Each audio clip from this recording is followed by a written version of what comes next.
The arena still buzzed with echoes of fight night as three former world champions gathered around the table on their Buchikake channel. Katsuo Tokashiki leaned forward first, eyes bright, his voice carrying the excitement that only a true boxing man can convey. He began by recounting the moment Naoya Inoue stepped into the ring against Murajon Akhmadaliev on the 14th, the lights, the tension, the knowledge that a unified champion was about to test himself again. Tokashiki's words painted the scene as if the ropes were still rattling.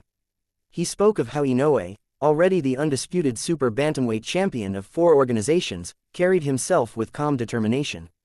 He reminded everyone that Akhmadaliev was no ordinary challenger, but the WBA interim champion from Uzbekistan, a man many believed to be the hardest test left. Yet Inoue had turned that challenge into a statement. Tokashiki's voice rose with admiration as he declared that the performance was nothing short of overwhelming. He defeated the man known as the strongest, he said, his tone rich with respect. One-sided, completely, that was domination. Beside him, Shinji Takehara nodded, the corners of his mouth lifting into a thoughtful smile. He spoke of the champion's promise before the fight, how Inoue had said he would not chase the knockout. Takehara emphasized that this was not empty talk, it was strategy and discipline. He said he'd outbox. Takehara reminded the audience, his own memories of ring craft sharpening each word. And he did, but let's be honest, he added, leaning in, it wasn't just outboxing. It was a fighter's spirit coming through. He described Inoue's strength, the snap in his punches, the speed of his combinations. He's strong, fast, and skilled, Takehara repeated, almost as if weighing each quality in his mind. Takanori Hatakeyama joined the chorus with a different angle, his eyes narrowing as he envisioned future possibilities. He said that watching Inoue move that night made him think of something bigger, something bolder. That performance, Hatakeyama began, it doesn't just stop at featherweight. He let the thought hang for a moment, letting viewers feel the stretch of ambition.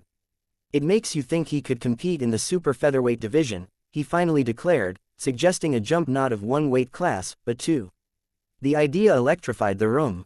Tokashiki turned toward Hatakeyama with a slow, deliberate nod.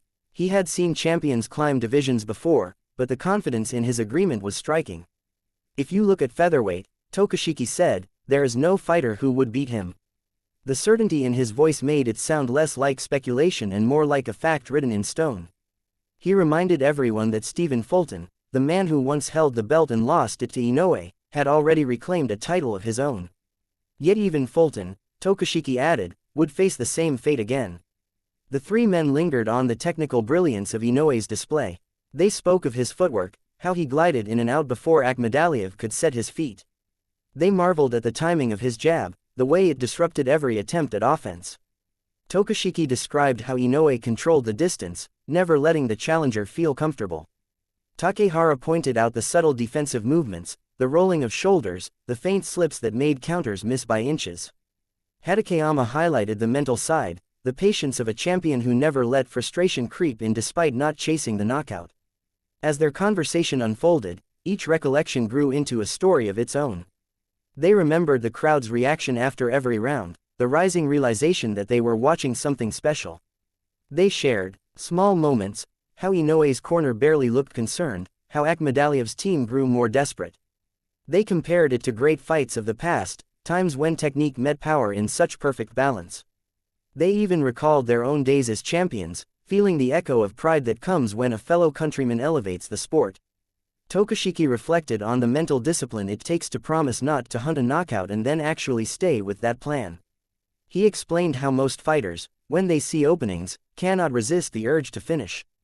But Inoue stayed true to his word, a sign of mastery as much as physical skill. Takehara added a personal memory of how difficult it was for him to maintain composure when he smelled blood. That's what separates a great champion from the rest, he said. Control, absolute control. Hatakeyama imagined what challenges might lie ahead. Would Inoue stay at super bantamweight to clear out the division completely? Would he step up to featherweight, where names and belts wait? Or would he leap even further, to super featherweight, testing the very limits of his frame and power? He described potential opponents, the matchups that would capture the world's imagination.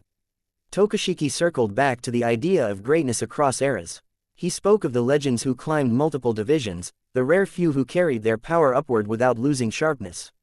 He put Inoue in that conversation without hesitation. Takehara agreed, adding that the Japanese boxing scene had never seen such a complete fighter at these weights.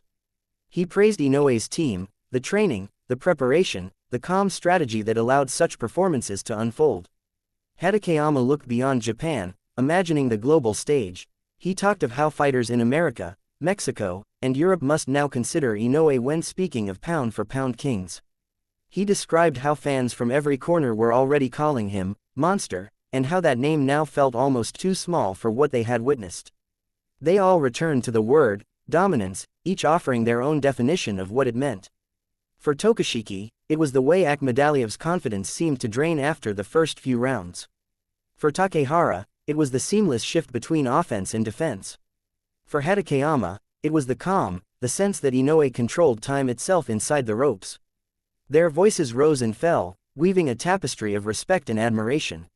Each man, once a champion in his own right, recognized the rare combination of talent, discipline, and heart that Inoue displayed. They spoke not only as analysts, but as fighters who understood the lonely hours behind such brilliance. The discussion stretched late into the evening. They revisited favorite exchanges from the fight, small movements the casual eye might have missed.